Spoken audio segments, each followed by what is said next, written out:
से आऊं माया के बंधनों से।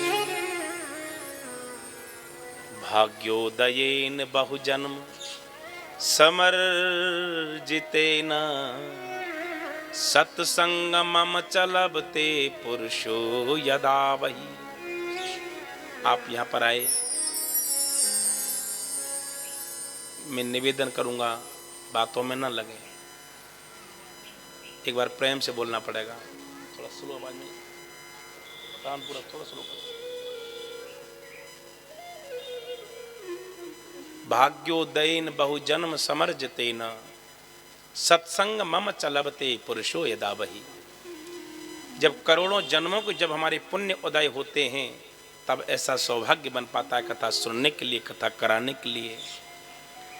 जिसके ऊपर मेरे ठाकुर जी की कृपा होती है, द्वारकाधीश की कृपा होती है, वही कथा सुन पाता है, वही कथा करा पाता है। समय किसी के पास नहीं है। सोना भी एक कर्म है। खाया पिया सोया या सोए, ये भी एक काम तो है। नींद को त्याग करके जो कथा सुनने पधारे, क्या इंदिरा नगर कॉलोनी में यही थोड़ी है? पर आज पहला दिन है, सोच रहे हैं आज एक आध घंटे कथा होगी तो आप कल ही देखेंगे, क्योंकि यहाँ पर ज़्यादातर 4-5 घंटा कथा सुनने वाले, पर हम भी तैयारी के साथ में आए। चाहे 6 घंटे सुनना, हम कोई टेंशन नहीं, प्रेम से बोलना पड़ेगा। कोटि जन्म समुत्थेन पुण्य नैव तु न लभ्यते। एक जन्म का नहीं, 2 जन्म का नहीं, 100 जन्मों का नहीं, करोड़ों जन्मों के जब पुण्य उदय होते तब ऐसा सौभाग्य बन पाता है कथा सुनने के लिए।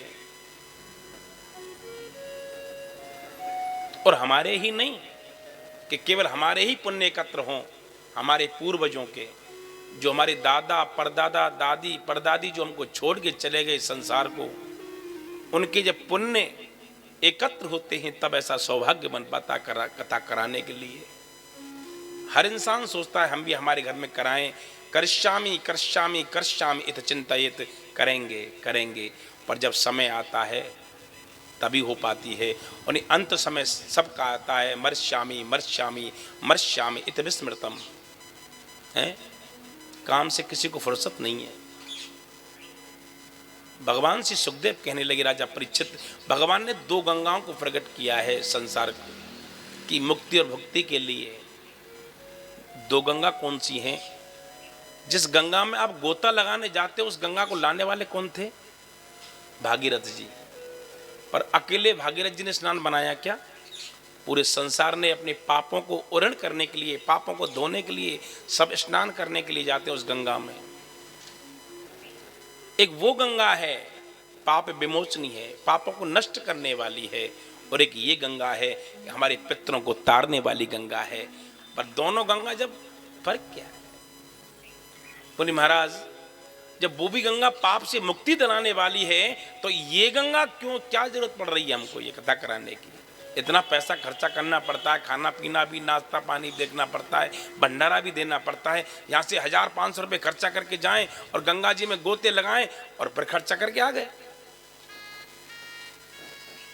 तो इतना पैसा।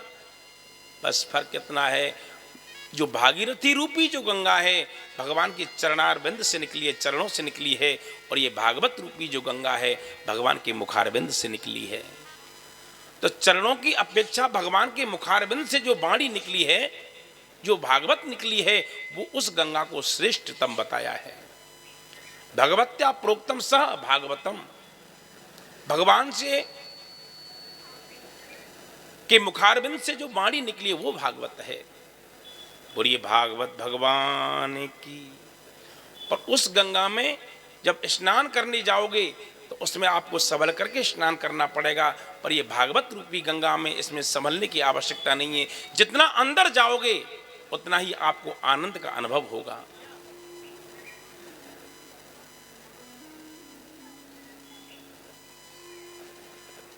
सच्चिदानंद रूपाय विश्वोत्पत्त्या दहे तवे तापत्रय विनाशाय श्री कृष्णाय वयं नुमः।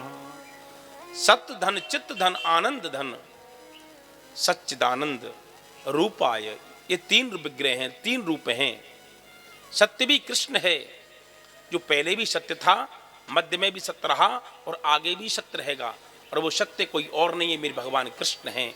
बोलिए कन्हैया लाल की जय। चित्त भी कृष्ण है और आनंद की प्रतिमूर्ति है भगवान कृष्ण। और वैसे सच्चिदानंद शब्द की उत्पत्ति कहां से हुई है? ये जगन्नाथपुरी धाम से हुई है सच्चिदानंद शब्द की उत्पत्ति। सत्य माने कृष्ण, चित्त माने बलदाऊ दादा, और आनंद की प्रतिमूर्ति है सुभद्रा जी। ये तीनों विग्रह एक ही जगह पर हैं जगन्नाथपुरी धाम में। कौन कौन गए? वाह, बोलिए जगन्नाथ भगवान की जय। इस शब्द की उत्पत्ति जगन्नाथपुरी धाम से हुई है। और इस भागवत के श्लोक के अनुसार आप चलें तो सत्य कृष्ण है, चित्त भी कृष्ण है और आनंद भी कृष्ण है। चंद्रमा में शीतलता प्रदान करने की क्षमता यदि किसी में है तो वो मिली कृष्ण में है। सूर्य में रोशनी करने की क्षमता किसी में यदि है तो वो भगवान कृष्ण में है, मेरे किशोरी जी राधे वाले मेरे कन्हैया में है। विश्वोत्पत्त्या दहे तवे, विश्व की उत्पत्ति भी वहीं से होती है और पालन भी वहीं से होता है और अंत में विलीन भी उसी में ही होता है। तापत्रय विनाशाय श्री कृष्णाय वयं नुमः। पूरा संसार तीन तापों से ग्रसित है, रामायण जी में दिया है।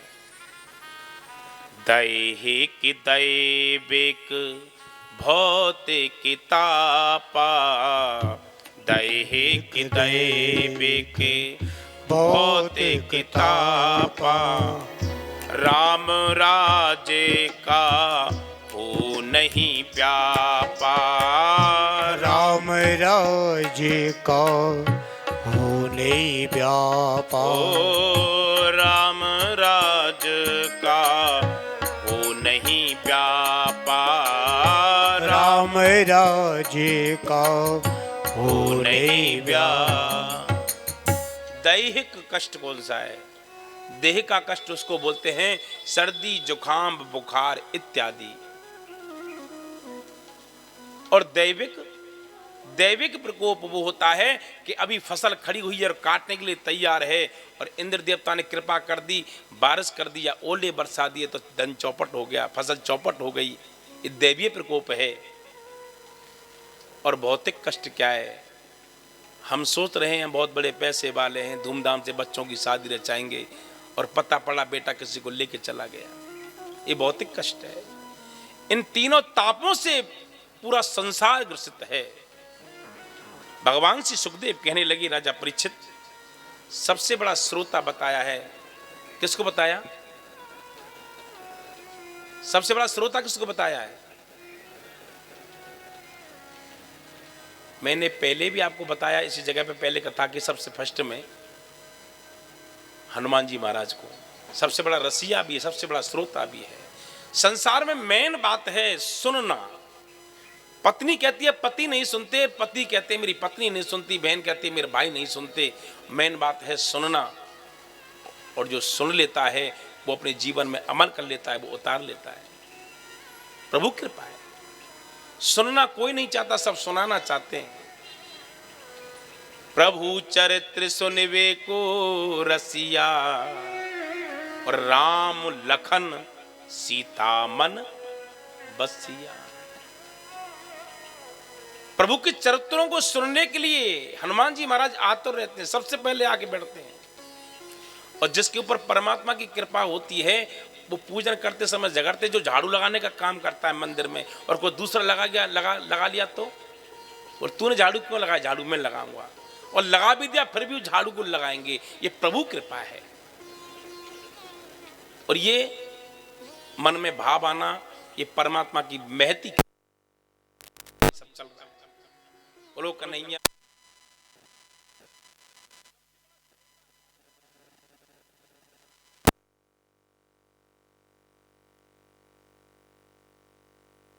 नाथ जैसा कोई श्रोता नहीं है।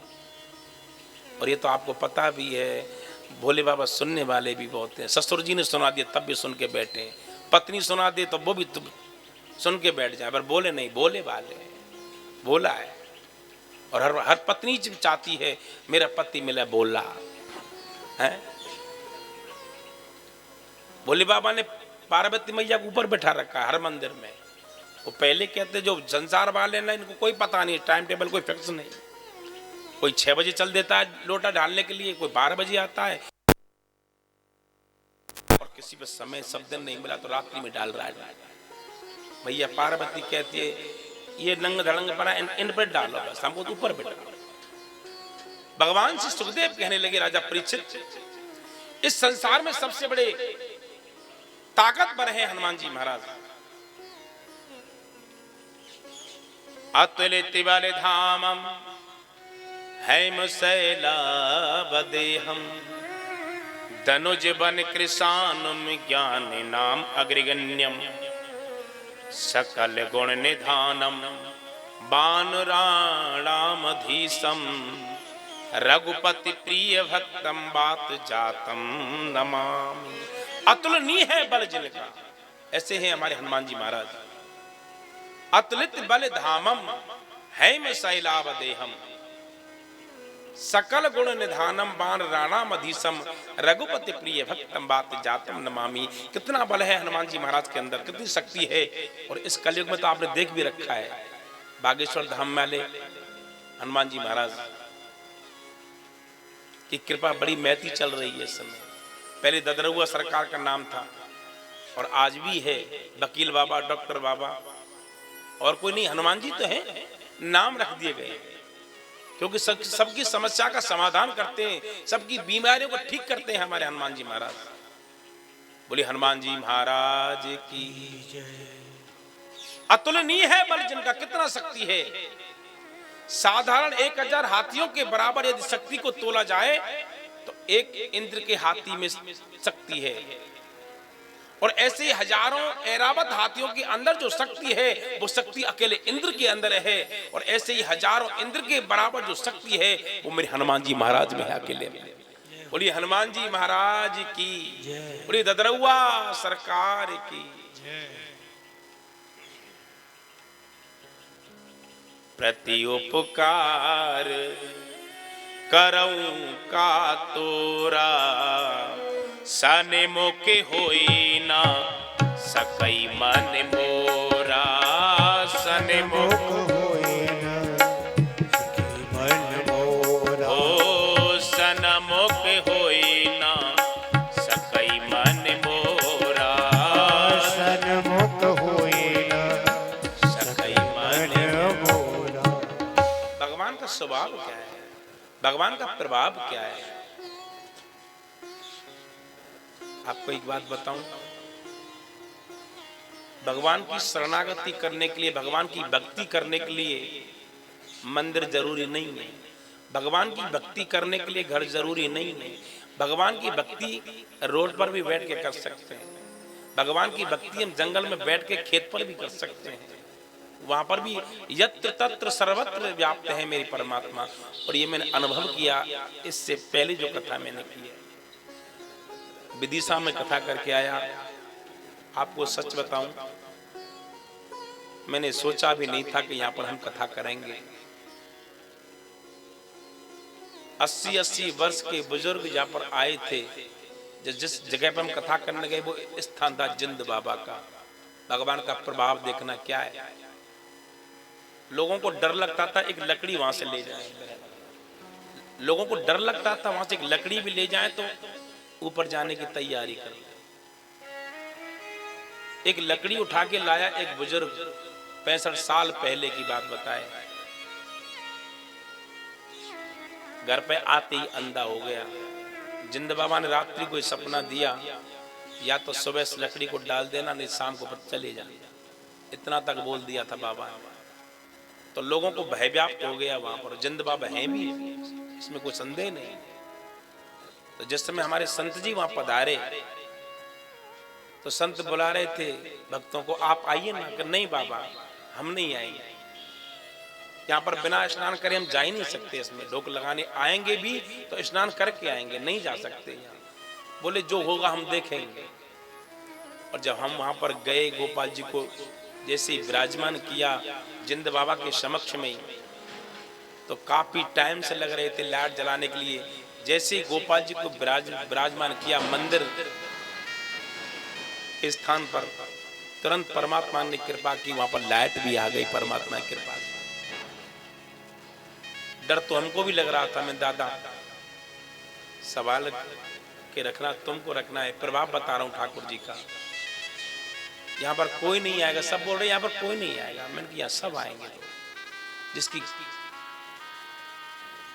जिसको ये बुलाएगा ना वो सब आएगा, जिसको नहीं बुलाएगा वो अहंकार से नहीं कि हम नहीं जा रहे, उसकी कृपा ही मत समझना। ये बुलाता भी उसी को ये जिसके ऊपर कृपा होती है मेरे ठाकुर की। जिस दिन से पहले दिन कथा शुरू हुई 3:30 बजे शोभा यात्रा निकली, नहीं जिंद बाबा की इच्छा हुई, और 3:30 बजे शोभा यात्रा निकली तो पता नहीं 5-6 गांवों से लोग मिलकर के आए, बोले कथा होगी।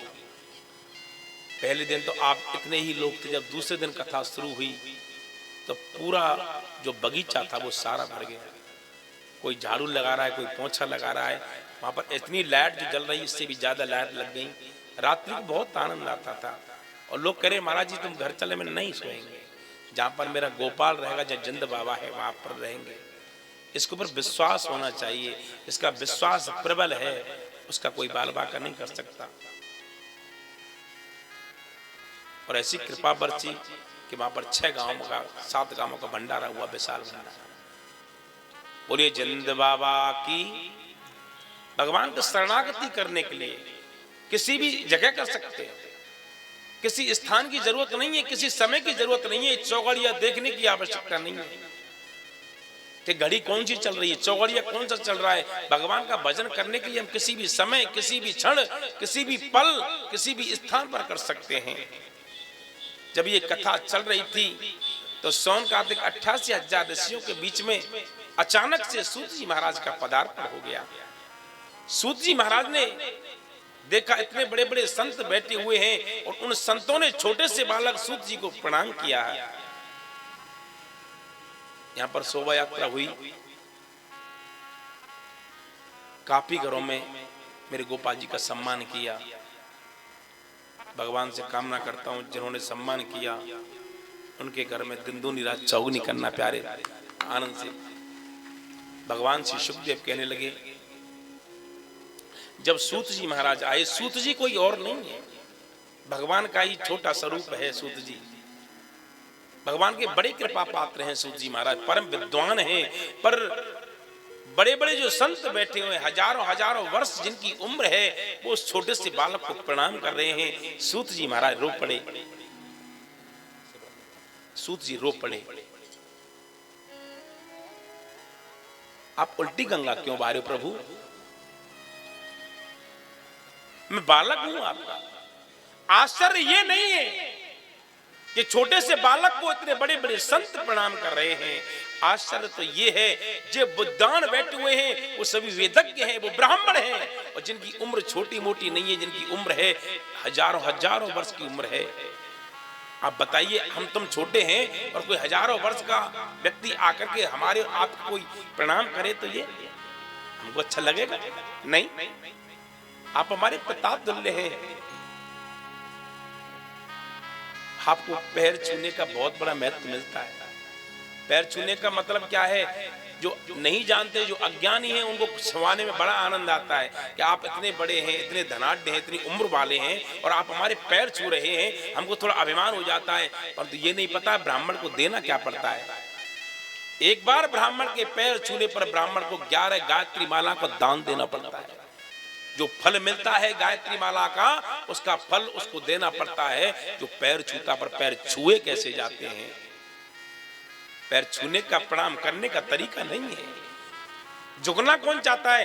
सासू माँ के लिए बहुरानी प्रणाम करती, नमस्ते मम्मी जी नमस्ते, टोंटे से हाथ से कर देती है। नहीं, आपको प्रणाम करना है और कुछ प्राप्त करना है, चाहे संत से, चाहे कोई ब्राह्मण से, चाहे सासू ससुर से, चाहे जेठ जी से, आपसे कुछ प्राप्त करना है उनसे, तो प्रणाम ऐसे किया जाता है। यदि पल्लू लगा करके छू दिया तो आपको 101% 11 मालाओं को दान देना ही पड़ेगा ब्राह्मण को। तो ये यही कथा है। सूत जी महाराज रो रहे हैं,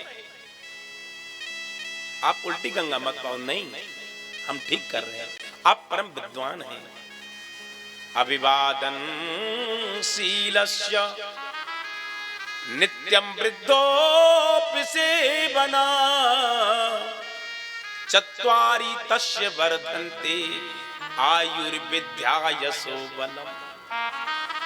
अपने से बड़ों को सम्मान करने से, अपने से बड़ों को पैर छूने से ऑटोमेटिक 4 चीजें मिलती हैं। आयु बढ़ती है, विद्या बढ़ती है, आपको यश मिलता है समाज में। समाज में यश प्राप्त कर लेना बहुत बड़ी कृपा है परमात्मा की।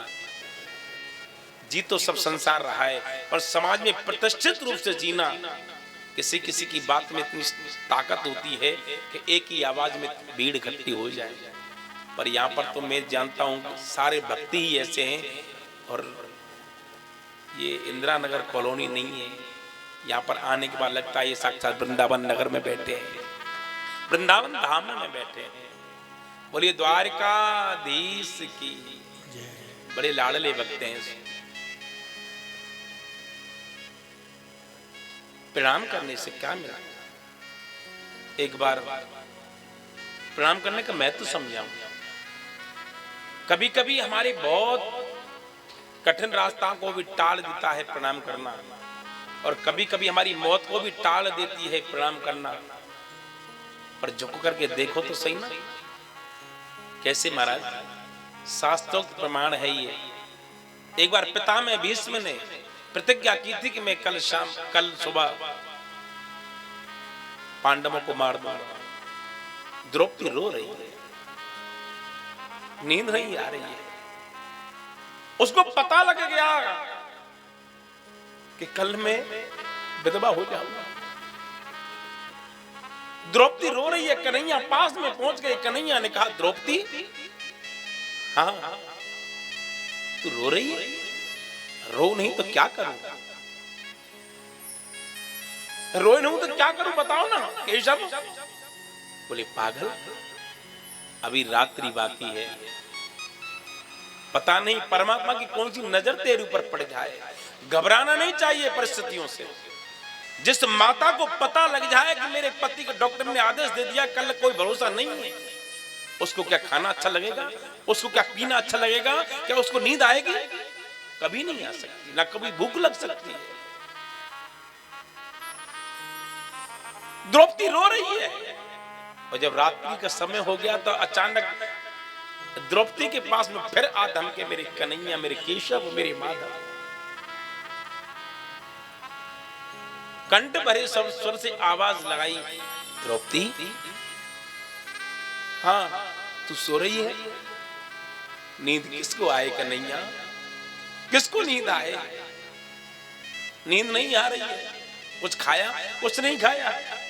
मुझे पता है कि कल मेरा जीवन लुट जाएगा, मेरा जीवन मैं कैसे जीऊंगी केशव?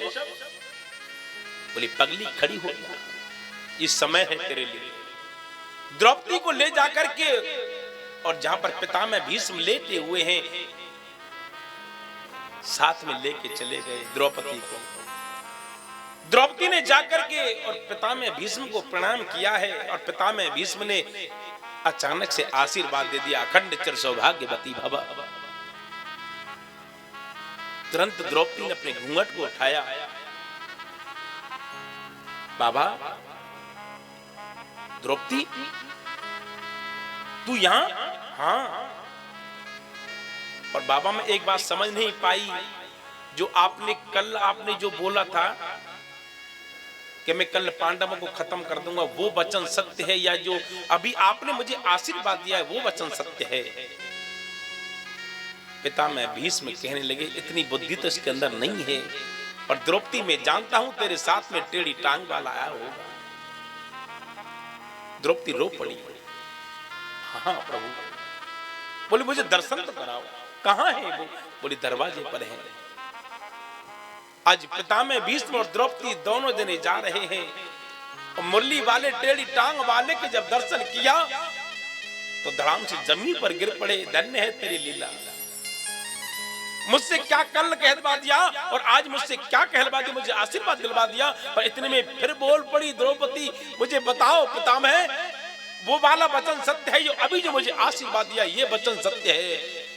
पितामह भीष्म कहने लगे द्रौपदी अभी मैंने जो तुझको आशीर्वाद दिया है अखंड तेरे सौभाग्यवती भव का, ये आशीर्वाद बिल्कुल सत्य है। ये सत्य है।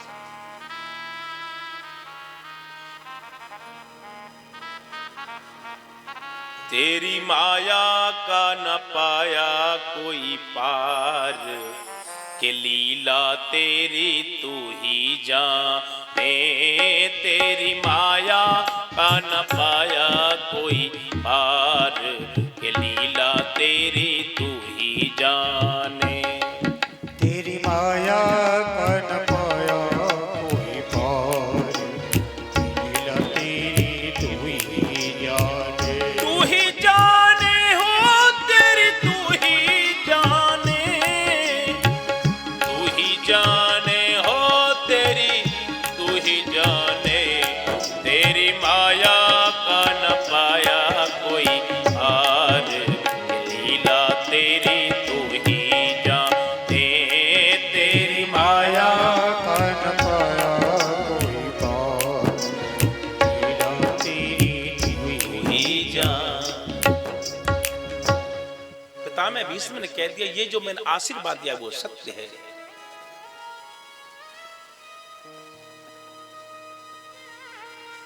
तो ये प्रणाम करने में आपको क्या मिला है? प्रणाम करने से पता नहीं कौन से संकट टल जाते हैं प्यारे। एक बार प्रेम से बोलना पड़ेगा। भगवान श्री कृष्ण कहते हैं, सुखदेव भगवान कहते हैं भगवान का भजन करने के लिए कोई नियम की आवश्यकता नहीं है। जिस स्थान पर श्रीमद् भागवत महापुराण का पठन पाठन होता है वो स्थान कोई साधारण स्थान नहीं होता है। उस स्थान पर सभी तीर्थ आकर के अपना निवास स्थान बना लेते हैं। पता नहीं है कौन कौन से तीर्थ, सारे तीर्थ आकर के कहां बैठे हैं।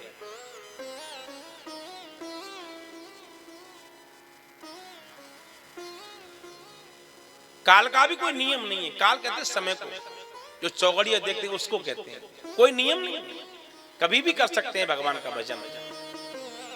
और आप कहते हैं कि हम स्नान नहीं बनाया हमने, इस वजह से भजन नहीं कर रहे। कौन कहता है स्नान नहीं किया? और स्नान में और नहाने में फर्क गहराई से चलिए, जीरो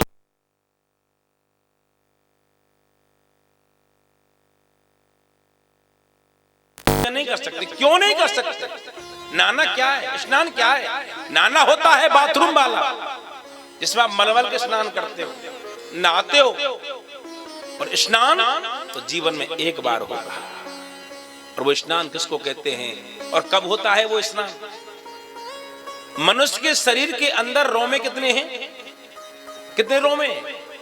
3.5 करोड़ रोमे हैं। मनुष्य के शरीर के अंदर 3.5 करोड़ रोए हैं। जब मनुष्य 3.5 करोड़ बार मेरे ठाकुर जी का नाम ले लेता है तो मनुष्य का जीवन में एक बार स्नान कहलाता है। एक बार स्नान कहलाता है। फिर हम मिथ्या वासन करते हैं, हमने स्नान नहीं बनाया। यो सीधा बोलो हम नहा के नहीं आए। भजन करने के लिए कोई पवित्र और अपवित्र नहीं होता है। हमारा मन ही अपवित्र है, कभी भी कर सकते हैं। बोली महाराज समय का कोई नियम नहीं। इसका भी प्रामाणिक सब अर्थ है। जिस समय विभीषण जी महाराज रात्रि वेला में जब भगवान श्री राम के पास में पहुंचे शरणागति होने के लिए, बानरों से कहा आप अपने प्रभु से पूछ करके आओ क्या मुझे वो शरणागति देंगे? अपने प्रभु श्री राम मुझे शरणागति देंगे? बोले ठहरिए हम बात करके आते हैं राम से। प्रभु श्री राम के पास में वानर सेना पहुंची और जाकर के कहने लगे, एक व्यक्ति आया, आपका भक्त आया है, वो आपके प्रति शरणागति होना चाहता है, क्या आप रात्रि बेला में दोगे? भगवान श्री राम कहने लगे, आप पूछ करके आओ उनका नाम क्या है, कौन है? तब उन्होंने बताया, मेरा नाम विभीषण है, पूछ करके आओ। बोले, अपना पूरा इंट्रोडक्शन दिया, पूरा पता बताया। रावणो नाम दुर्वृद्धो राक्षसो राक्षसेश्वर। अपना पता आज के संसार में कोई नहीं बताएगा कि मेरा भाई दारू पीता है, मेरा भाई राक्षस है। वो अपना ही पता बताएगा, मैं भगवान का भक्त हूं और ऐसा हूं मैं। अपने भाई का पता कोई नहीं बताएगा, परंतु निर्भीक भाव से बोल दिया विभीषण जी ने, मेरा भाई रावण हूं, रावण है जिसका मैं भाई हूं विभीषण, क्या वो मुझे शरणागति देंगे? राम जी ने तुरंत कह दिया, आप आ सकते।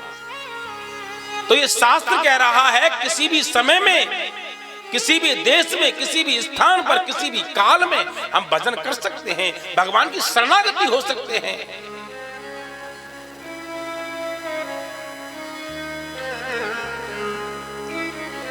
पशु पक्षी जीव जंतु वनस्पति इत्यादि सब भगवान की शरणागति हो सकते हैं, और पवित्र हो या अपवित्र हैं, पर भगवान की शरणागति के लिए हमको बिल्कुल टेंशन नहीं करना चाहिए। आपने स्नान किया नहीं किया कोई फर्क नहीं, और आपके लिए इस बात के लिए भी हम प्रमाणित करते हैं कि हम पवित्र हैं अपवित्र हैं। स्नान नहीं किया इस बात के लिए भी हम प्रमाणित करते हैं, जिस समय द्रौपदी रजस्वला अवस्था में थी, भगवान की शरणागति हो गई। कब? दुष्ट दुशासन उनकी साड़ी को खींच रहा था कि साड़ी की ही नारी है कि नारी बिच साड़ी है, और साड़ी बिच नारी है कि नारी बिच साड़ी है। आवाज लगा रही है, पाहि पाहि महायोगिन देव देव जगत पते। हे गोविंद, हे माधव, मेरी आबरू की रक्षा करो प्रभु। ये दुष्ट दुशासन मेरी साड़ी के पल्लू को खींचता जा रहा है, मुझे निर्वस्त्र करना चाहता है, मुझे अपनी रक्षा करो प्रभु। कि गोविंद द्वारिका वासिन कृष्ण गोपी जनप्रिय कौरवै परिभूता नाम किम न जानासी के सभा। भरी सभा बिच बांजा मारे द्रौपदी नार जी। भरी सभा बिच बाजा मारे द्रौपदी नार जी। मेरी चांदी लाज बचा मेरे कृष्ण मुरार जी। मेरी चांदी लाज बचाओ मेरे कृष्ण मुरार जी। मेरी चांदी लाज बचा लो मेरे कृष्ण मुरार जी। मेरी चांदी लाज बचा लो मेरे कृष्ण मुरार जी। औखा बेला देख के सब तरस दिखाਉਂਦੇ ਨੇ। औखा बेला देख कर सब तरस दिखाਉਂਦੇ। मेरा दिल तड़पता रह गया मेरे भी रोंदे ने। मेरा दिल तड़पता रह दिल भी रोते। दिल तड़पता रह गया मेरे नैन भी रोंदे ने। मेरा दिल तड़पता रह गया मेरे नैन भी रोते। और तू के जाने सांवरिया की टुकड़े होते ने। तू के जाने सांवरिया के टुकड़े होते। मेरा दिल तड़पता रह गया मेरे नैन भी रोंदे ने। मेरा दिल तड़पता रह गया मेरे नैन भी रोते। ओ मेरा दिल तड़पता रह गया मेरे नैन भी रोंदे ने। मेरा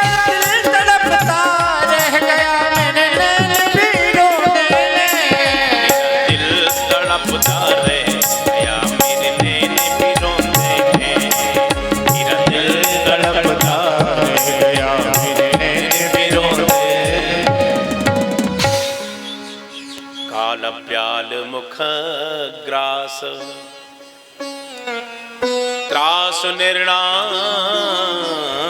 हेतवे श्रीमद्भागवतम शास्त्रम कलौकीरेण भासितम। पूरा संसार काल कबलित है। जब तक नाग काल रूपी व्याल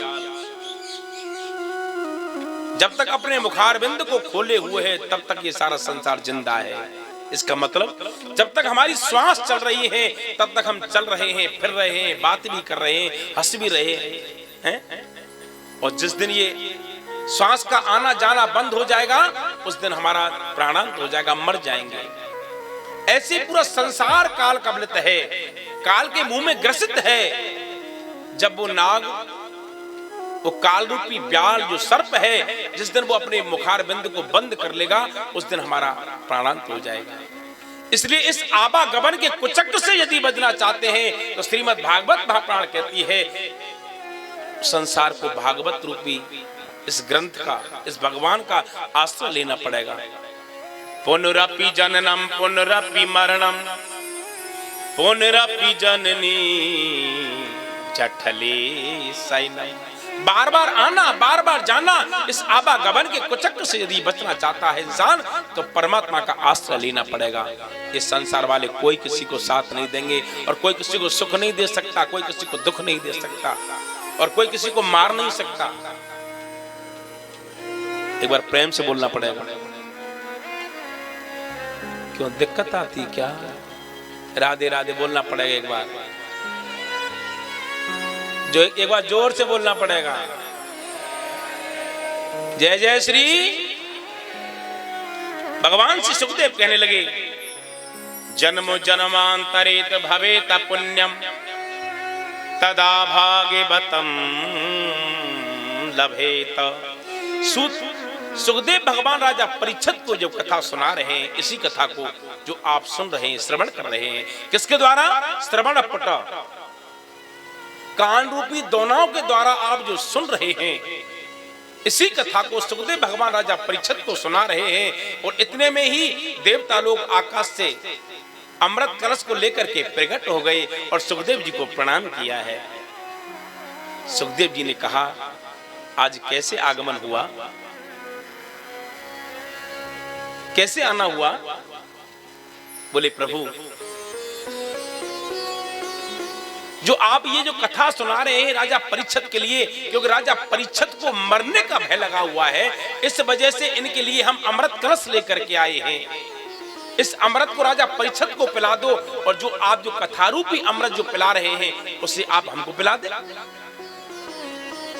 तो सुखदेव जी को हंसी आ गई कि देवता तो बहुत चतुर है। तो क्या कहा है सुखदेव जी? क्व स्वधा क्व कथा लोके क्व कांच क्व मणि महा। यानी कि सांसारिक सुखों को एक कांच के गोली के बराबर बताया है, कांच के टुकड़ों के बराबर बताया है, और श्रीमद् भागवत महापुराण के शास्त्र को मणि की संज्ञा दी है। ये मणि है। बोले कहां एक कांच का टुकड़ा और कहां ये मणि? स्वर्ग के अमृत को भी कांच के टुकड़े के बराबर संज्ञा दी है। स्वर्ग का अमृत भी इसकी तुलना नहीं कर सकता श्रीमद् भागवत महापुराण के ग्रंथ। तो देवता लोग अचंभित हो गए, आश्चर्य करने लगे, क्या कह रहे हैं सुखदेव जी? तब ब्रह्मा जी महाराज ने अपने नेत्रों को बंद करके अंतरंग भावना से देखा कि वास्तव में ही राजा परीक्षित को भागवत सुनने से मोक्ष हो जाएगा, मोक्ष मिल जाएगा, मुक्ति मिल जाएगी। जब ब्रह्मा जी ने देखा कि तो वाकई में इनकी मुक्ति होने वाली है, तो एक फिर तराजू लिया, फिर भी संतोष नहीं हुआ, एक तराजू लिया, और तराजू में एक तरफ संसार के सुखों को रख दिया और एक तरफ श्रीमद् भागवत महापुराण के ग्रंथ को रख दिया। और जब तोल करके देखा, जग के सब लाभ पराजित हैं, संगति वाले लाभों से स्वर्ग आदि तुच्छ है तुलने पर, सत्संगति वाले बाटों से। जब तोड़ने लगे तो संसार के जो सुखों का जो पलड़ा था और भागवत रूपी जो पलड़ा था उसको सांसारिक सुख उठा नहीं पाए, जरा भी नहीं उठा पाए। इतनी शक्ति है भागवत महापुराण के अंदर। ये भागवत महापुराण कोई छोटा मोटा ग्रंथ नहीं है। श्रीमद् भागवताख्यो अयम प्रत्यक्षा कृष्ण एवहि, जिसके नीचे बैठ करके जिसने जैसा मांगा उसको वैसा दिया। सुख मांगा सुख दिया, दुख मांगा दुख दिया। और कुछ दुख अपने कर्म से मिलते हैं, कुछ सुख अपने कर्म से मिलते हैं। कुछ तो यही है कि चलो घर में नींद तो आई ना रही, चलो समय पास कर आए, कथा सुनने चले, ऐसा भी होता है। कुछ इस वजह से आते हैं, चलो पड़ोसी इस वजह से चलते हैं। पर यहाँ पर ये पड़ोसी की और ये समय पास करने की कथा नहीं है। ये कथा तो अपने लिए धन अर्जित करने के लिए है। मैंने आपको बैठते बैठते ही बताया था कि गंगा जी में लाने वाले भागीरथ जी थे, आज तक स्नान करते हैं। और ये आपको एक कथा बता देता हूं, है तो शिव महापुराण की, पर ये कथा गंगा जी से शुरू हुई है, तो आप सुने ये कथा। एक बार गंगा मां क्यों मुक्ति मिलती है वहां से, क्यों स्नान करने के लिए जाते हैं, व्यक्ति की अस्थियों को वहां पर क्यों बहाया जाता है, कारण क्या है? कि जैसे दुनिया चल रही है वैसे ही चल रही है, इसका कारण भी तो होना चाहिए, वो समझ में आना चाहिए। आप सुनना ये कथा। एक बार मां गंगा तपस्या कर रही है, किसके लिए? भगवान भोलेनाथ को पति बनाने के लिए। आपने ये कथा नहीं सुनी होगी, और सुनी हो तो और ढंग से सुनना। भगवान भोलेनाथ को पति बनाना चाहती है मां गंगा। भगवान भोलेनाथ के साथ में मैया पार्वती जा रही है, और पार्वती से कहा भोलेनाथ ने, पार्वती, हाँ स्वामी। और ये पूछकर क्या हो, ये स्त्री कौन है और क्या कर रही है और किसके लिए कर रही है? मैया पार्वती दौड़ी दौड़ी गई और गंगा मैया को देख करके बोली, गंगा, हाँ क्या कर रही है बहन? बोले, मैं तपस्या कर रही हूं। किसके लिए? कि मैं भोले बाबा को पति बनाना चाहती हूं। अब आप बताइए, किसी के पति को कोई छीन है तो ये तो अच्छा नहीं, और किसी को लगेगा भी नहीं। एक म्यान में दो तलवार कैसे समा सकती है? मैया पार्वती का मन अशांत हो गया, चेहरा उदास हो गया। भोले बाबा ने पूछा, पार्वती, हाँ तो उदास क्यों हो गई है, क्या बात है? बोले, बताऊं? हाँ, ये तुमको अपना बनाना चाहती है, मुझसे सहन नहीं होगा ये। बोले बाबा, तू क्यों चिंता कर रही है, मैं तेरा ही हूं। आप लोग भी कहते हैं, जन्म जन्म का साथ है हमारा तुम्हारा हमारा। और जब बीमार पड़ जाए तो एक भी दिन का साथ नहीं। रिश्ते का तब पता लगता है, पत्नी बीमार पड़ जाए तो पति का पता लग जाए कितना प्यार करता है, और पति बीमार पड़ जाए तो पत्नियों का भी पता लग जाता है कितनी प्यार करने वाली है। और ऐसे अच्छे बीच बड़े बड़े मलूक तरीका से बोले, जन्म जन्म का साथ है हमारा, तो प्रेम से बोलना पड़ेगा एक बार। बोले, पार्वती, मैं तेरा ही हूं और तेरा ही रहूंगा, रो मत, उदास मत। पर मैया पार्वती के पेट में दर्द शुरू हो गया, क्योंकि भक्ति बहुत ज्यादा थी गंगा मैया की, और भोलेनाथ फिसल सकते हैं, इनका कोई भरोसा नहीं है, कोई भरोसा नहीं है। भोलेनाथ भोला है। पर मैया पार्वती ने एक योजना सोची। बोले, कैसे मेरे अपने पति के रास्ते से इस कांटे को हटाया जाए? तो मैया ध्यान से सुनना, जो दीवार से कान लगा के सुनते हैं ना अपनी चुगलियों को, कभी मत सुनना, यही कथा है। मैया पार्वती ने एक युक्ति सोची और पड़ोसिन को बुलाया, और पड़ोसिन से कहा, देखो, कब जिस समय गंगा मैया तपस्या करके आ रही थी, बोले इसको सुनाना है, तो जोर जोर से कहने लगी, देखो, जब कोई संत तपस्या करके आए और कोई स्त्री बिना बताए बिना प्रणाम किए उस संत के ऊपर एक लोटा जल का फेंक दे, तो वो मनचाहा वरदान दे के जाते हैं। मैया पार्वती कह रही, और गंगा मैया ने ये बात सुन ली।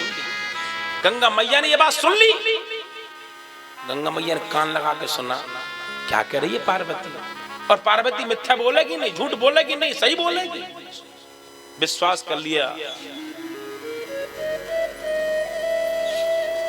आज गंगा मैया ने क्या किया, दुर्वासा मुनि जो तपस्या करके आ रहे थे, जो 24 घंटे क्रोध में बात करते हैं, दुर्वासा मुनि जब पूजा करके तपस्या करके आ रहे थे तो रास्ते में गंगा मैया ने क्या कर दिया, एक बिना कहे, बिना बताए, बिना प्रणाम किए, बिना राधे राधे किए एक लोटा जल लिया और दुर्वासा संत के ऊपर फेंक दिया। गंगा, हाँ बाबा, उस देव बाबा झोली पसार ली कि मुझे मनचाहा वरदान दे के जाएंगे। झोली पसार ली।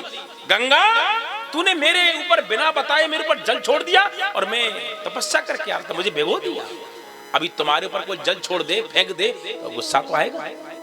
और मौसम भी चल रहा है उसका, होली का मौसम भी चल रहा है। गंगा मैया ने जब ऐसा किया, दुर्वासा मुनि को क्रोध आ गया और दुर्वासा मुनि ने श्राप दे दिया। गंगा, मैं तुम्हें श्राप देता हूं कि तुम जल की तरह बहो। गंगा मैया रो, गंगा मैया रो रही है। आज गंगा मैया को भी क्रोध आया, अंजलि में जल लिया और मैया पार्वती को श्राप देने वाली हैं। इतने में भगवान भोलेनाथ प्रकट हो गए। बोलो शंकर भगवान। गंगा, गंगा, हाँ, ऐसा मत कर, ऐसा मत करिए। क्यों कि मैं अपने साथ में श्रापित स्त्री को नहीं रख सकता। तो मेरा तो काम बिगाड़ दिया। मैं तो आपको पति बनाना चाहती थी, मेरे रास्ते में तो कांटा बन गई पार्वती, मैं क्या करूं स्वामी। तब भगवान भोलेनाथ ने कहा, यदि आप ऐसा नहीं करती, किसी के सुनने से आप ऐसा नहीं भी करती, तब भी मैं आपको पत्नी के रूप में स्वीकार नहीं कर सकता। क्यों कि तुम्हारी भक्ति इतनी प्रवीण हो चुकी है कि मेरा मन करता है कि मैं तुमको अपने सर पर विराजमान करूं। तब से गंगा मैया भगवान भोलेनाथ की जटाओं में है। जो भागीरथ जी लाए थे, उन्होंने कहा था गंगा मैया ने, ये कथा आएगी तीसरे दिन में, चौथे दिन में आएगी, कि मेरे बेग को कौन धारण करेगा, को बेग यति ते धारम। तब भगवान भोलेनाथ ने ही कहा था गंगा मैया आए, तो ये कथा यहीं से शुरू है। आज गंगा मैया भगवान भोलेनाथ, परंतु गंगा मैया को शांति अब भी नहीं है। अभी मैं उस ओर लेके चल रहा हूं कि गंगा मैया में मुक्ति कैसे होती है, कहां से शुरू होती है ये कथा। तब भी रो रही है गंगा मैया। बोली, गंगा, मुझे अच्छा नहीं लग रहा है कि आपने मेरी भक्ति की है, तो मुझसे वरदान मांग ले, क्या चाहिए। नहीं स्वामी, मैं क्या मांगूंगी, अब मेरा सर्वस्व, मैं जो चाहती थी वो तो मेरे कुछ मिला नहीं मुझे, और मुझे श्रापित और होना पड़ गया, मुझे जल की तरह बहना पड़ा। नहीं, मैं आपसे खुश हूं, आप मांगिए क्या चाहिए। बोले, मैं आपको आशीर्वाद देता हूं। भगवान भोलेनाथ कहने लगे कि पार्वती मेरी पत्नी जरूर है और मेरे बच्चों की देखभाल तू करेगी। गंगा, गंगा, मेरे बच्चों की देखभाल तू करे। तब भी संतुष्टि नहीं हुई। तब गंगा मैया ने कहा कि मुझे आप एक आशीर्वाद मुझे दो कि संसार के लोग जब जिनका जीवन समाप्त हो जाएगा, उनकी अस्थियां मेरे जल में रहेंगी, उनकी मुक्ति हो जानी चाहिए। भोलेनाथ ने बोला, तथास्तु, तुम रुक तो जाओ, मैं जो कह रही हूं उसको सुनो पूरा, कि जब तक मेरे जल में उनकी अस्थियां पड़ी रहें तब तक उनको स्वर्ग का वासा मिलता है। इस वजह से उनकी अस्थियों को बहाया जाता है, उसको नरक नहीं मिलेगा। गंगा तेरा पानी अमृत, बोल गंगा मैया। भगवान श्री सुखदेव कहने लगे,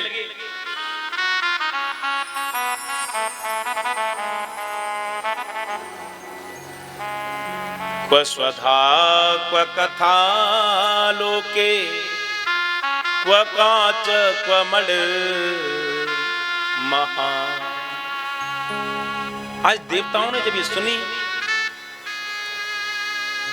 कि संसार के सुखों से भी बढ़ करके है श्रीमद् भागवत महापुराण की कथा,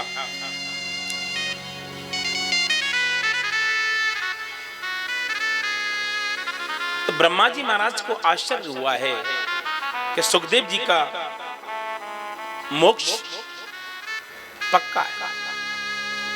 और जब ये संत चारों ऋषि एक दिन भ्रमण कर रहे हैं, बद्र का आश्रम में जा रहे हैं, चारों ऋषि कौन है? सनक, सनंदन, सनातन और सनत कुमार। जब चारों भाई जा रहे हैं तो रास्ते में नारद जी को व्याकुल बेचैन देखा, टेंशन में देखा। और उन्होंने प्रश्न किया, मैं भजन यूं नहीं सुनाऊंगा क्योंकि आज हमारी कथा का समय बहुत कम मिलेगा हमारे लिए, 5:15 बज चुके हैं।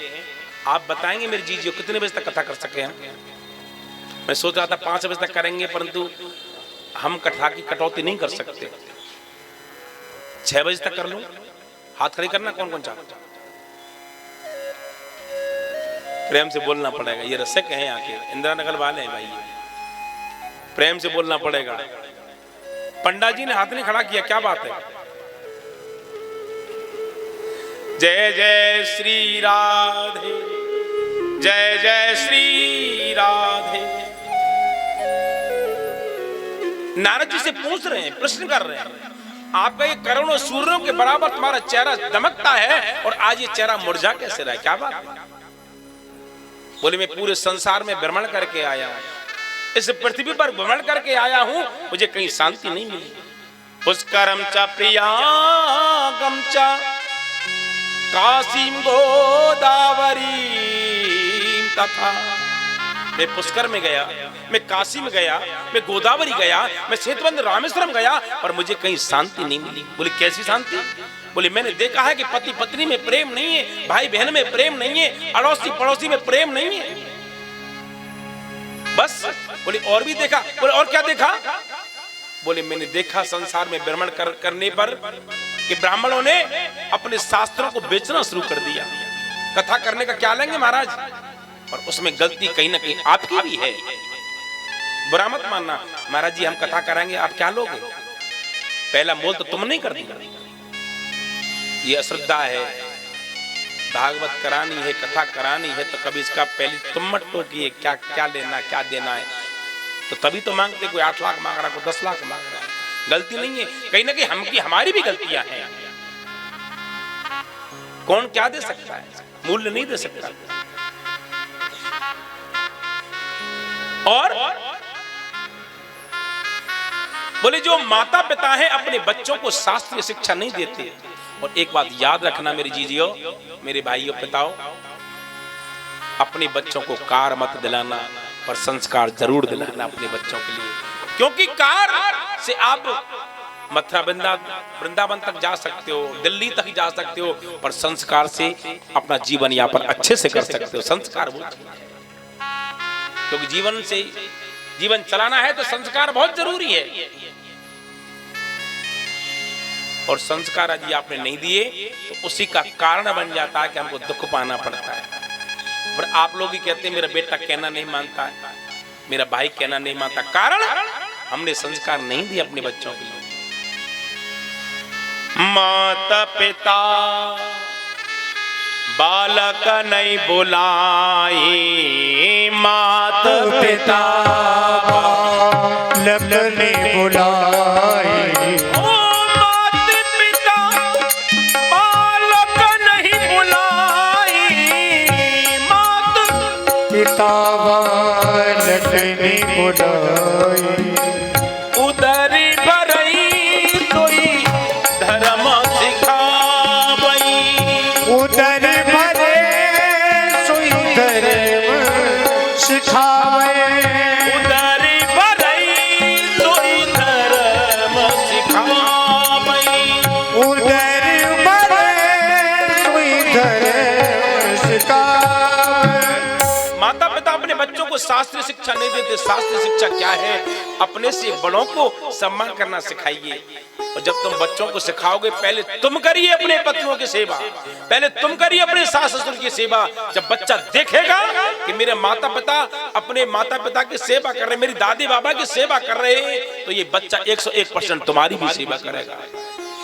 जब तुम ही लड़ोगे तो बच्चा कैमरा है, वो सब देख रहा है। इसलिए शिक्षा मिलती है इस कथा से, कभी भी बच्चों के सामने मत लड़ना, बच्चों के सामने कभी भी छोटी बात मत करना, नहीं वो कोरा कागज है, रच जाएंगे, जीवन में रचा लेंगे, उसको फिर कोई बदल नहीं सकता है। बोले और क्या लिखा है? बोली मैं जब आगे बढ़ने लगा तो मैंने देखा प्रत्येक के घर में तरुणी प्रभुतागे शालिको बुद्धिदायका। अब घर में किसकी चलती है? तरुणी प्रभुतागे, नई बहू की चलती है। शालिको बुद्धिदायका। और अब अच्छा युग आ गया, अब तो साले जी की चलती है। गलत कह रहा हूं क्या? अब मैं गलत कह रहा हूं तो इस लोग को गलत बताओ भाई। और ये रियल बात भी है, मैंने खुद ने अनुभव किया है इस चीज का। हमारी दिल्ली में कथा चल रही थी अभी 6-7 महीने पहले,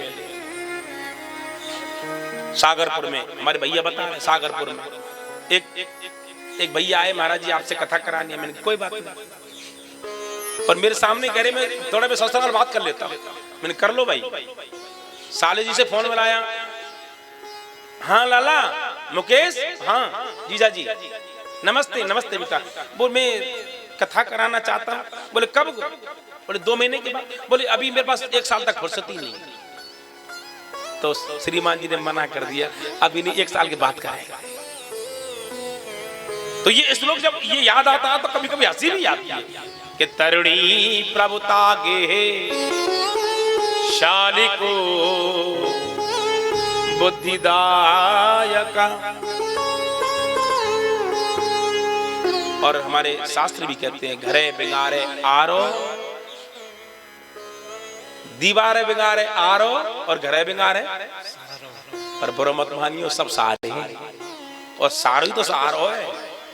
प्रेम से बोलना पड़ेगा। जय जय श्री राधे। बोले और क्या देखा? बोले मैंने और देखा संसार में क्या चल रहा है कि कन्याओं का क्रय विक्रय हो रहा है। जब कन्याओं की जब शादी होती है तो बेटा वाला कहता है क्या लगाओगे शादी में, क्या दोगे अपनी बेटी के लिए? मेरा बेटा बैंक के मैनेजर है, मेरा बेटा IAS अफसर है, क्या दोगे? अभी से भूखा है, वो क्या खिलाएगा हमारी बेटी में, क्या खिलाएगा हमारी बहन में? ये ध्यान रखना, इस समाज में कुरीतियां हैं। तुम्हारा बेटा अफसर लग गया, IAS अफसर हो गया, कोई भी हो गया, कभी मत मांगना, पेट तो उसी के देने से ही भरेगा। जिसने कलेजे के टुकड़े को 1 मिनट में तुमको 20 साल 22 साल 24 साल पाल करके तुमको दे दिया, एक कलेजे के टुकड़े को, इससे बड़ा और गिफ्ट क्या देगा तुम्हारे? और क्या दान देगा तुम्हारे? कन्या दानम महादानम सर्वदानेषु दुर्लभम। इस बात को टेंशन कर रहे हैं नारद जी महाराज। नारद कौन है? नारद परम संत हैं। नारम अज्ञानम गतिर खंडति इति नारद, जो प्राणी मात्र की अज्ञानता का खंडन करे वो है नारद। और दूसरा अर्थ है नारम ज्ञानम ददाति इति नारद, जो प्राणी मात्र को ज्ञान देता है वो है नारद। और तीसरी बात तुम्हारी ब्रजवासी कुछ और ही बताते हैं कि ना परस रद्दम, जिसकी बात कभी रद्द नहीं हो वो है नारद। बोली नारद भगवान की जय। और जब घूमता घामता, नारद जी कह रहे हैं, जब घूमता घामता जब मैं यमुना जी के किनारे पर आया तो मैंने क्या दृश्य देखा, क्या कौतूहल देखा। एक जवान स्त्री है जिसके साथ में 2 बच्चे लेटे हुए हैं। जब कथा सुनाई जाती है तो वापस जवान हो जाते हैं, और जैसे ही कथा को विराम दिया जाता है तो वो बच्चे बुढ़े हो जाते हैं। कारण जब संत जी को देखा आते हुए, नारद जी को देखा, तो वो स्त्री रो पड़ी।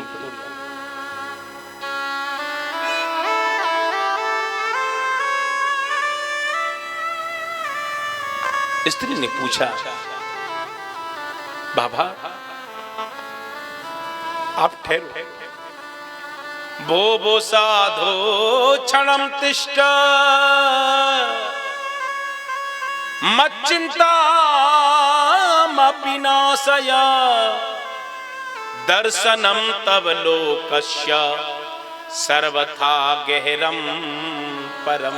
बाबा बाबा आप बिना बुलाए मेरे दरवाजे पे आए। प्रभु मेरा आज मैं जानती हूं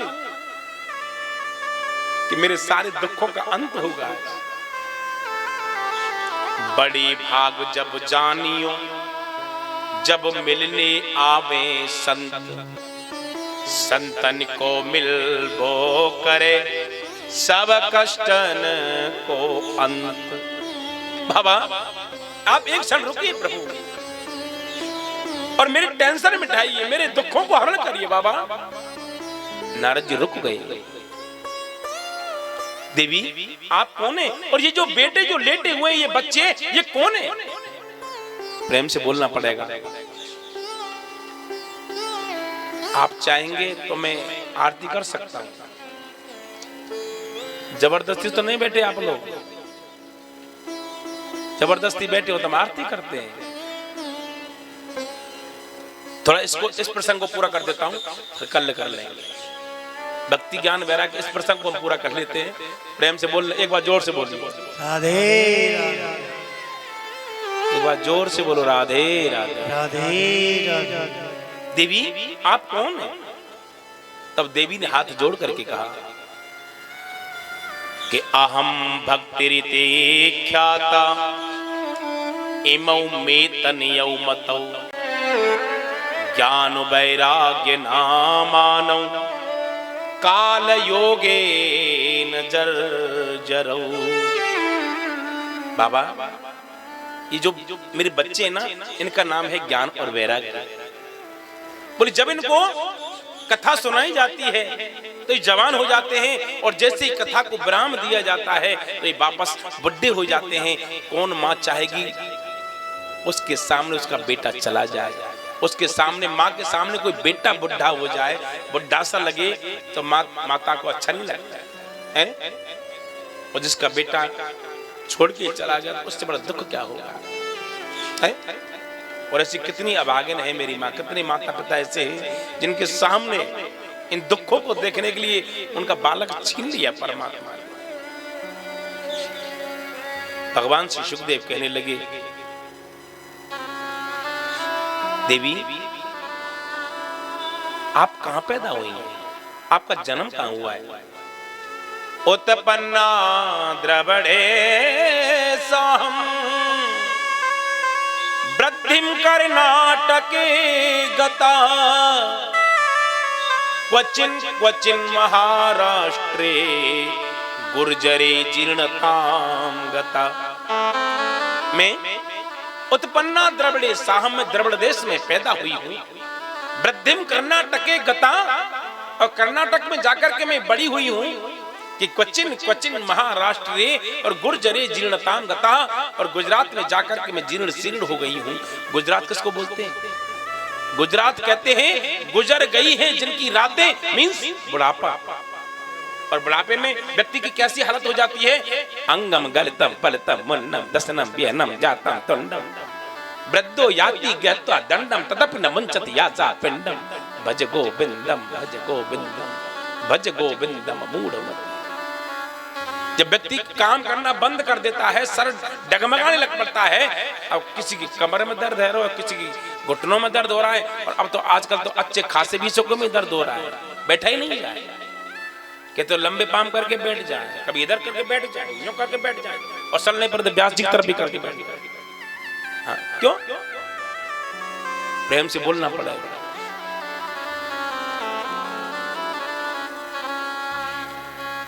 परंतु ये पुत्र ये तुम्हारे वापस बार बार में बुढ़े कभी जवान ये समझ नहीं बैठा। बता तो रही हूं प्रभु, इनको जब कथा सुनाई जाती है तो ये जवान हो जाते हैं, स्ट्रांग हो जाते हैं, और जैसे कथा को विराम दिया जाता है तो वापस बुढ़े हो बुढ़ापे को चले जाते हैं।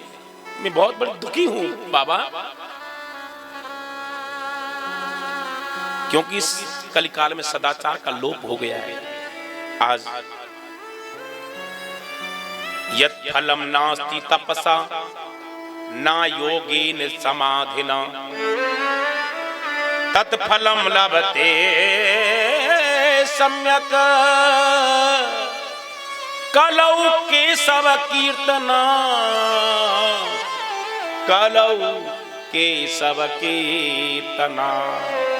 जो पुण्य जो फल, यत् फलम नास्ति तपसा, जो तपस्या करने के बाद भी वो फल नहीं मिलता, ना योगी ने समाधि ना योगियों की समाधि लगाने से वो फल नहीं मिलता, और इस कलयुग में केवल हरिनाम संकीर्तन करने से मिल जाता है। कल युग केवल नाम आधारा, कल युग केवल नाम आधारा, कल युग केवल नाम आधारा, कल युग केवल नाम आधारा।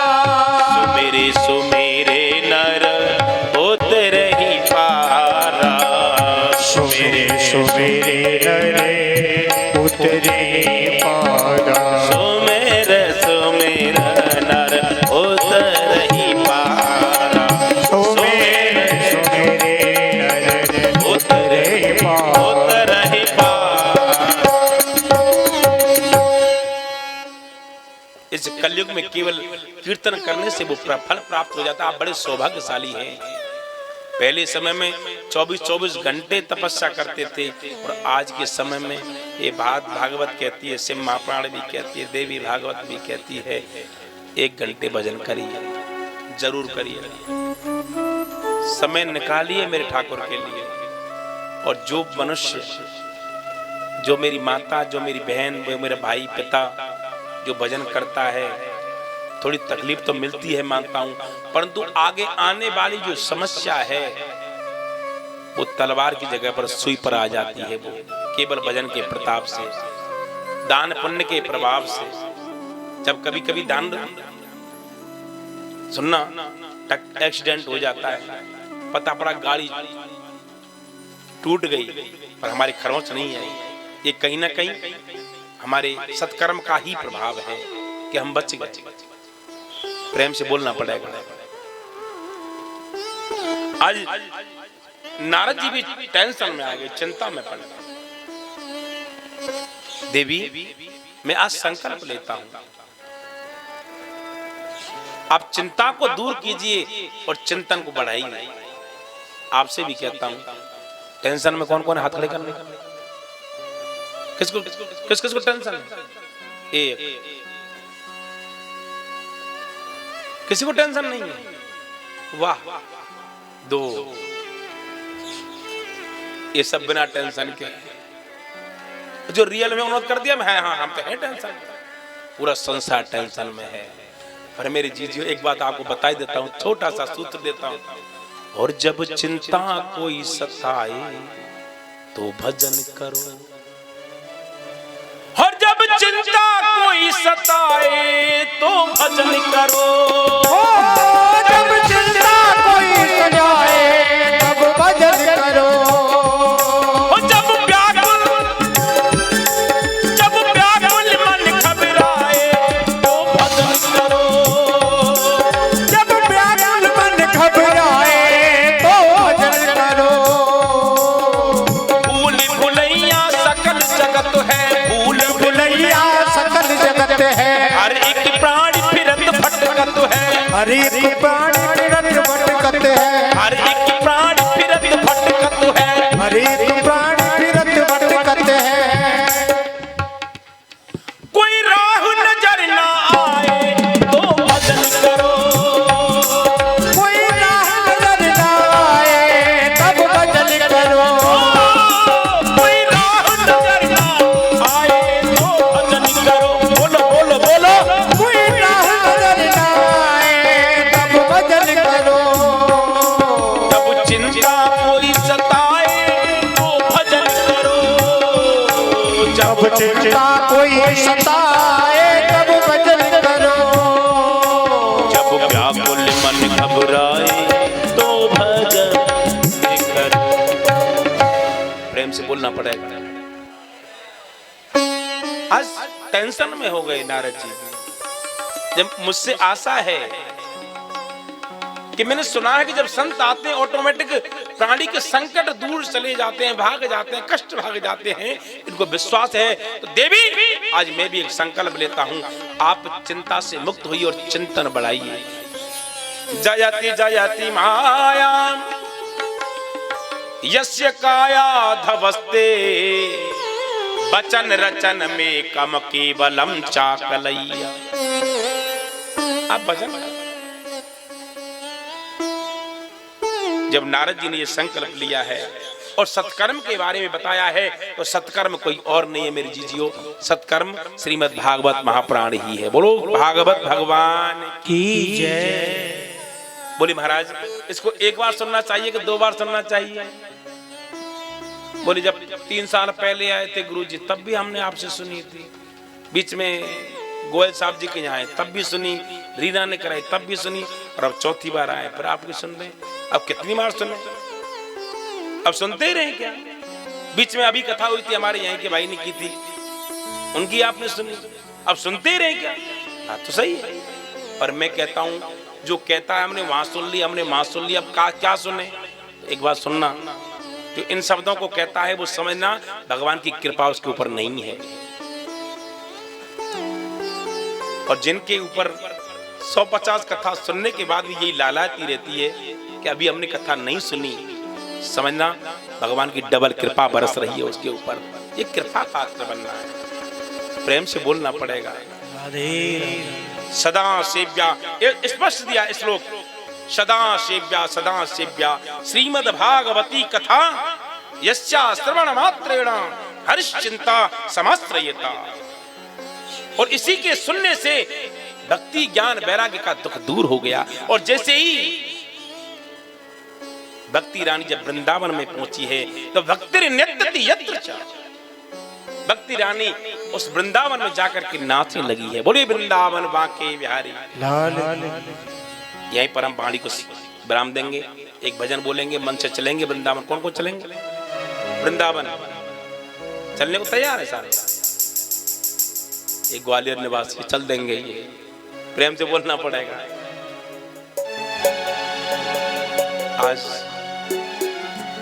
वो समय परमात्मा ने कैसा संयोग मिलाया, द्योज का दिन, हर बहन अपनी भाई के लिए लंबी उम्र की कामना करती है। ये न बद्धो बलि राजा दानवेंद्रो महाबला तेन त्वाम प्रतबदनामी रक्षे माचल माचला। आज वो भाई का समय है, रक्षाबंधन का समय आया। ये दोनों द्योज का और रक्षाबंधन का समय कुछ बहुत अलग होता है। ये बहन भाई का प्रेम होता है, हर बहन चाहती है अपने भाई की तरक्की की कामना करती है। आज वो समय कैसे आए थे हम, कैसे मुलाकात हुई, आज उसको प्रमाणित कर दिया इस मुहूर्त में, पता नहीं लगा। नहीं कथा तो 16 तारीख से थी और यहाँ तक लेके आए। हम खुद नहीं समझ पा रहे कि हमारी आपकी मुलाकात कैसे है, हम खुद नहीं समझ। ये ठाकुर जी का योग संयोग है। भगवान श्री सुखदेव कहते हैं, मैं आपको नियम बता देता हूँ। नियम क्या है? पर आप नियम तुम्हारे लिए क्या करेगा? वहां से आते आते तक पकौड़ी पूरी खा ले, सब्जी खा ले, भरपेट खा मिले, गरम गरम मिल गए, तो मन तो करता ही है। पर जिन्होंने नहीं किया या कर लिया है, करना भी चाहते हैं, ये फागुन का महीने है और इसमें जो व्रत करता है फागुन के महीने में, भगवान की असीम अनुकंपा बरसती है उसके ऊपर। बामन भगवान जब प्राकट होकर के आए थे इसी फागुन के महीने में ही जब किया था, व्रत किया था, तब भगवान स्वयं बामन अंगुल के बामन रूप में आए थे। हा? तुम बटुम बामनम दृष्टा मोदमानम हर्षया। ये वही समय है। इसलिए जो व्रत रह करके करेंगे तो ऐसा करना कि एक समय फलाहार रहना और एक समय खूब आहार रहना। एक समय खूब खाइएगा, एक समय खूब फल खाइए, दूध पीजिए। और व्रत में आपको एक बेनिफिट और है, अपने पति से जरा सा फोन करके बोलना है 1 किलो सेब, थोड़ा सा जूस लेके आना, कुछ नारियल ले आना, अब बेनिफिट मिलेगा आपको। ऐसा व्रत रोज मिलेगा परमात्मा करने को। और एक समय खूब चकाचक लो, बहुरानी से आदेश दे दो, बहुरानी गर्मा गर्म थोड़े आलू के पराठे बनाओ, ये सब बनाओ, क्योंकि व्रत रहे ना सारे दिन के भूखे।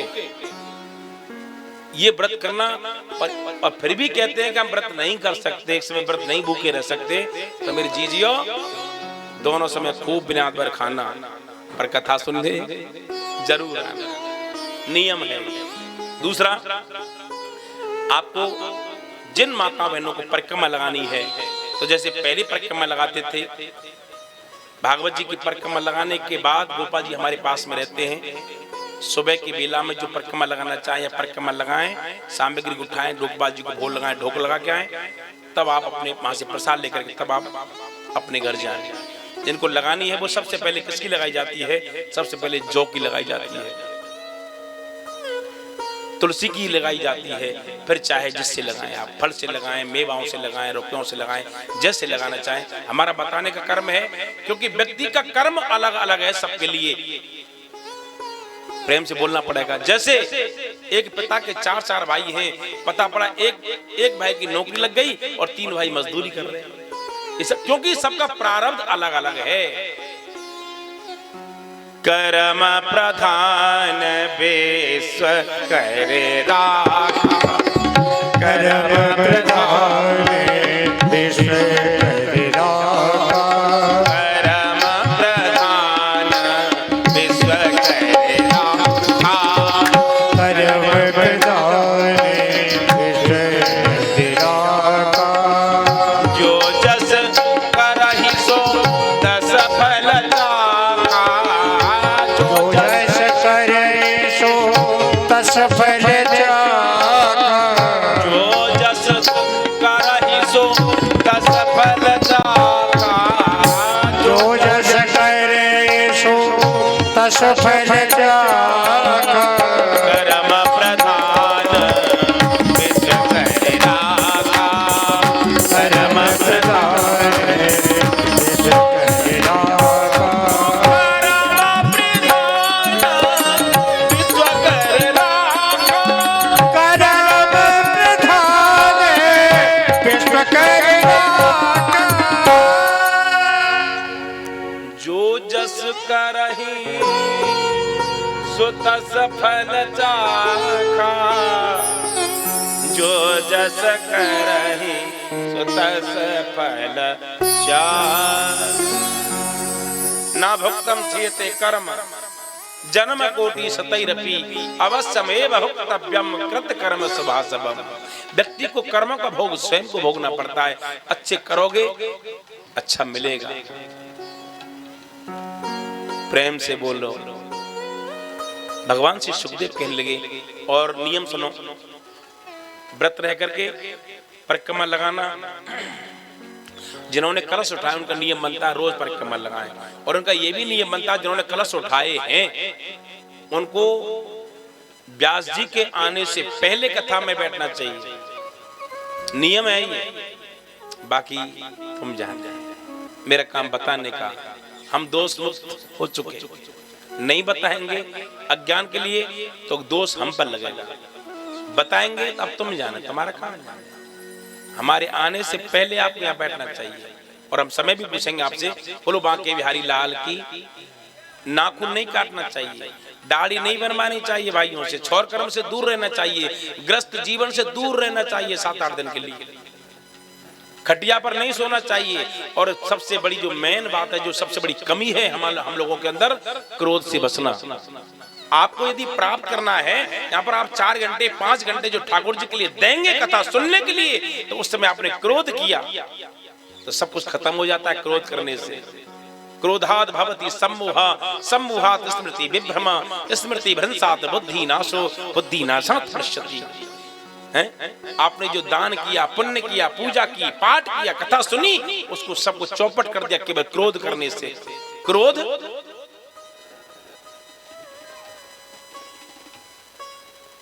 नष्ट की जड़ है। क्रोध हमको नहीं करना चाहिए।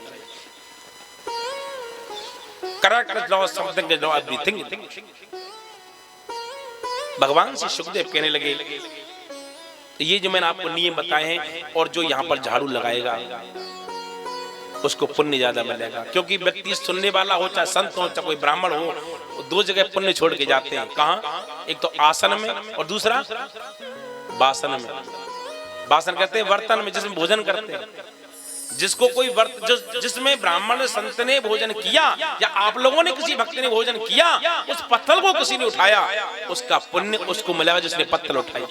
आपने सुना होगा भगवान ने स्वयं ने अपने किसका काम लिया था? झाड़ू लगाने का।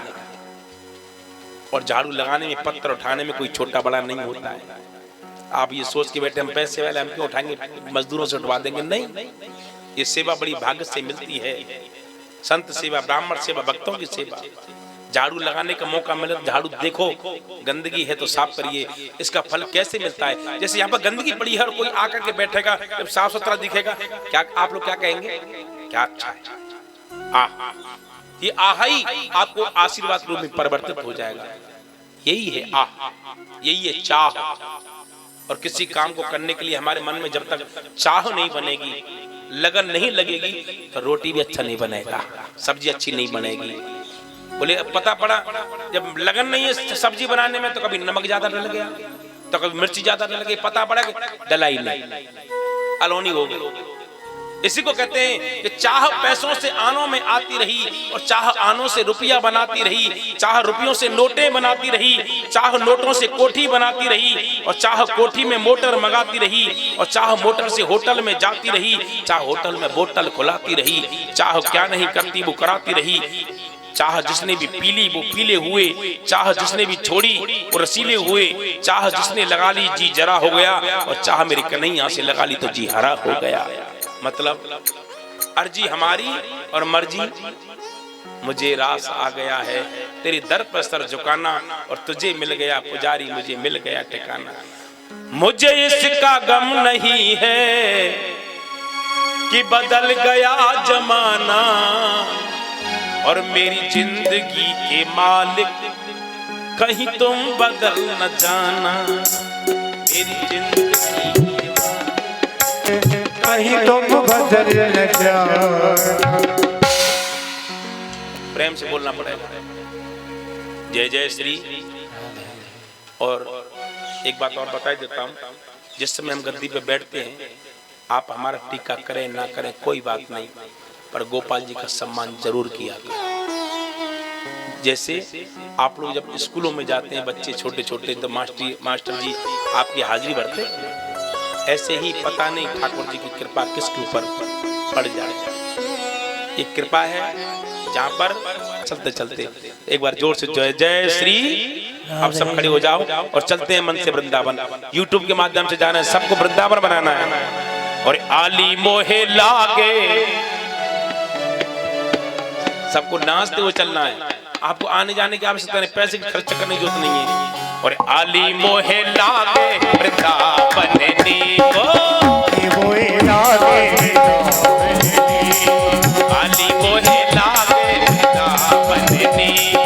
अली मोहे लागे वृंदावन को, लागे वृंदावन को, लागे वृंदावन को, लागे वृंदावन को, लागे वृंदावन को। हमको पता है कौन कौन नाचना जानते हैं, हाथ खड़े करना। सब जानते हैं, कौन पता है कौन कौन नाचते हैं, पर जिनकी गोड़े में दम नहीं हो तो मत नाचना भैया। और आली मोहे, और आली मोहे लागे वृंदावन को, अली मोहे लागे वृंदावन को। जय हो।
और आली मोहे ओ आली मोहे और आली मोहे लागे वृंदावन नीको आली मोहे लागे वृंदावन नीको राधे कृष्णा कृष्णा कृष्णा कृष्णा राधे राधे राधे कृष्णा राधे कृष्णा राधे कृष्णा राधे राधे राधे श्यामा श्यामा श्यामा राधे राधे श्यामा राधे श्यामा श्यामा राधे राधे ओ घर घर तुलसी ठाकुर सेवा घर घर तुलसी ठाकुर सेवा घर घर तुलसी ठाकुर सेवा घर घर तुलसी ठाकुर सेवा दर्शन गोविंद जी को दर्शन गोविंद जी को और आली मोहे हो आली मोहे और आली मोहे लागे वृंदावन नीको आली मोहे लागे वृंदावन नीको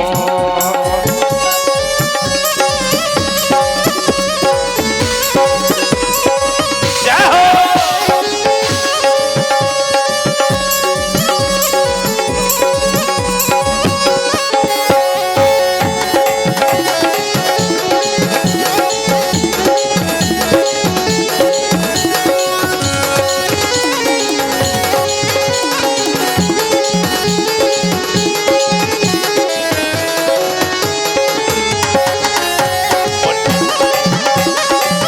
वृंदावन भाग्य बिहारी लाल की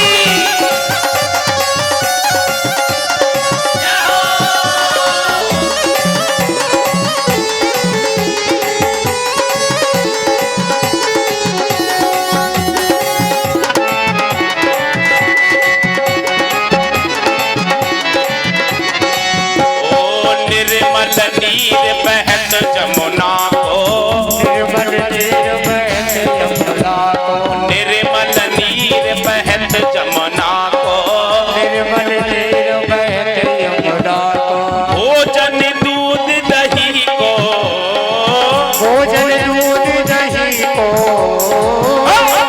आली मोहे आली मोहे हो आली मोहे लागे वृंदावन नीको आली मोहे लागे वृंदावन नीको जय हो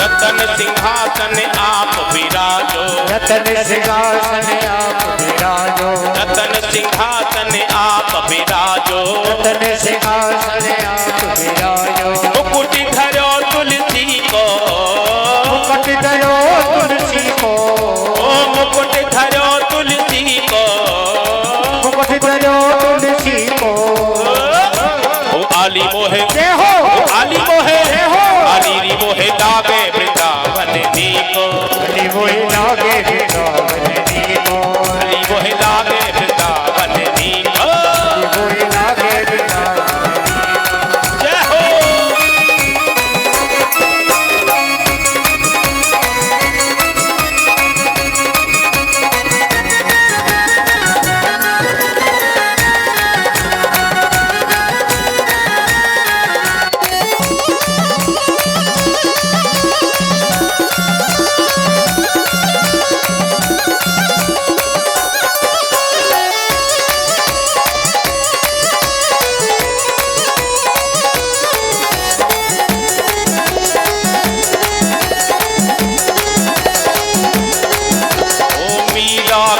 प्रभु गिरधर नागर मीरा के प्रभु गिरधर नागर मीरा के प्रभु गिरधर नागर मीरा के प्रभु गिरधर नागर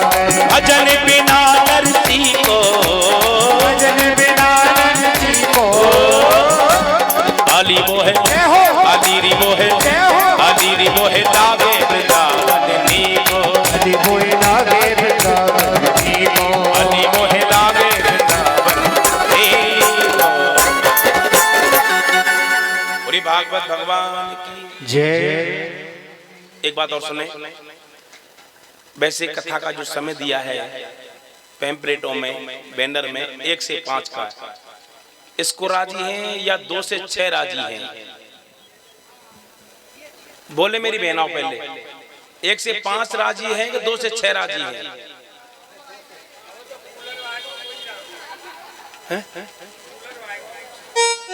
नहीं, फिर भी इनसे पूछ रहा तो मैं, जिसमें आप लोग सब आ सकें। 1 से कि 2 से?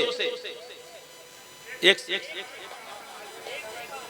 से 5? हाँ ठीक है, सब राजी है ना भैया? तब 1 से 5 ठीक है। 1 से 5 तो 1 से 5 माने 5 पर आना जरूर, ठीक है? सभी खड़े हो जाएंगे आरती करने के लिए।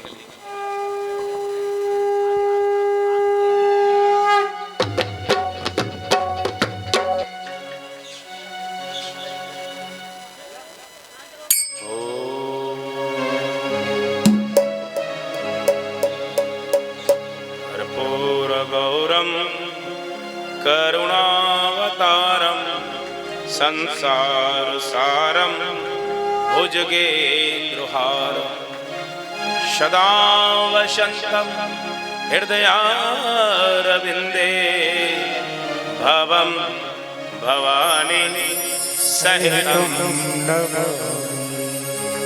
श्री भागवत भगवान की है आरती, पापियों को पाप से आरती। भागवत भगवान की आरती, पापियों को पाप से तारती। भागवत भगवान की है आरती, पापियों को पाप से है आरती। भागवत भगवान की आरती, पापियों को पाप से तारती।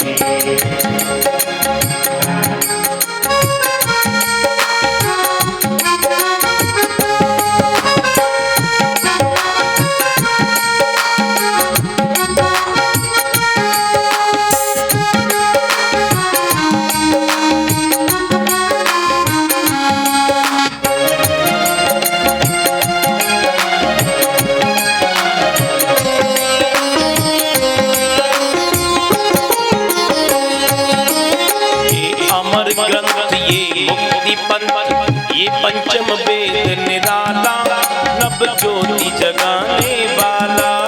ये अमर ग्रंथ ये मुक्ति पल, ये पंचम वेद निराला, नव ज्योति जगाने वाला। ओ नव ज्योति जगाने वाला, नव ज्योति जगाने वाला।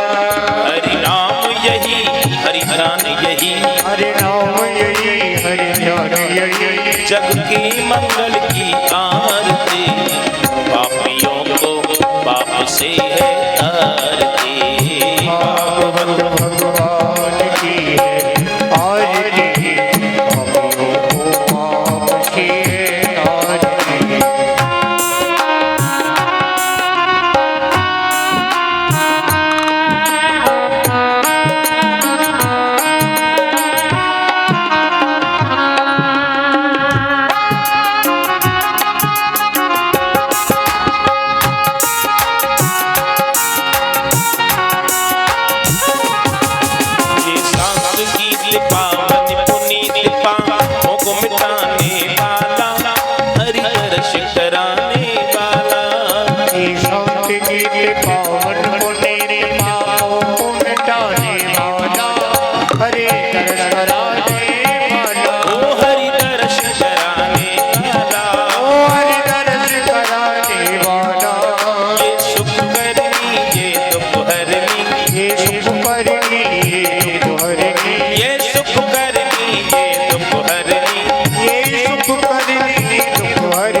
श्री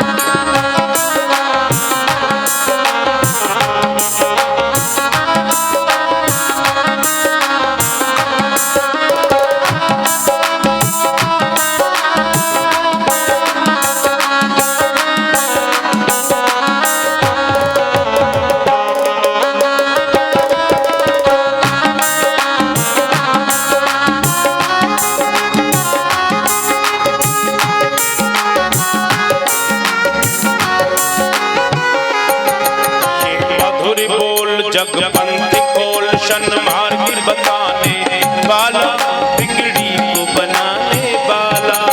ये मधुर बोल जगवंत खोल, सन्मार्ग बताने वाला, बिगड़ी को बनाने वाला। ओ मेरे कष्ट मिटाने वाला, ओ मेरे कष्ट मिटाने वाला, मेरे काम बनाने वाला, मेरे काम बनाने वाला, ओ मेरी बिगड़ी बनाने वाला, मेरी बिगड़ी बनाने वाला, मेरे भाग्य बनाने वाला, मेरे भाग्य बनाने वाला। श्री राम यही घनश्याम यही, श्री राम यही घनश्याम यही, प्रभु की महिमा